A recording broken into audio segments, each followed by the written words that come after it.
வணக்கம். வாங்க லதா வியூஸ்க்கு. நம்ம ஏற்கனவே கத்திரிக்காய் சாதம் செய்கிறதுக்கு இந்த பொடி ரெடி பண்ணி வச்சோம் இல்லையா, அதை எப்படி செய்யலான்னு வாங்க பார்க்கலாம். அதுக்கு ஒரு ஃபேனில் ஒரு 5 டீஸ்பூன் அளவுக்கு எண்ணெய் சேர்த்துக்கோங்க. அதுக்கப்புறம் ஒரு 2 பெரிய வெங்காயம் நீல வாக்கில் அரிஞ்சிக்கோங்க. 2 பெரிய சைஸ் தக்காளி, ஒரு கொத்து கருவேப்பிலை, 1 ஸ்பூன் அளவுக்கு இஞ்சி பூண்டு விழுது அதையும் சேர்த்துட்டு நல்லா கதக்கிக்கோங்க. அதுக்கப்புறமா ஒரு 4 கத்திரிக்காவை நீல வாக்கில் கட் பண்ணி மெலிசாக அதையும் இது கூட சேர்த்துட்டு தேவையான அளவுக்கு உப்பு சேர்த்துக்கோங்க. கொஞ்சம் 1/4 டீஸ்பூன் மஞ்சள் பொடி சேர்த்துட்டு நல்லா கலந்து கத்திரிக்காய் நல்லா வெந்து வரட்டும். அப்படியே தண்ணி ஒரு 3 டீஸ்பூன் அளவுக்கு தெளித்து வேக வச்சுக்கோங்க. கொத்தமல்லி சேர்த்து வேக வச்சு மூடி எடுத்துக்கோங்க. தண்ணி ரொம்ப வேணாம்.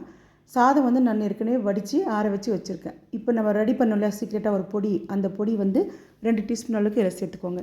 பெரிய டீஸ்பூனில் சேர்த்துக்கோங்க.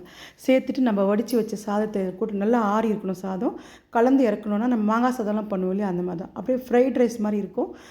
இந்த பொடியை ரெடி பண்ணி வச்சுட்டா நம்ம சீக்கிரமாக லஞ்ச் பாக்ஸ் கட்டி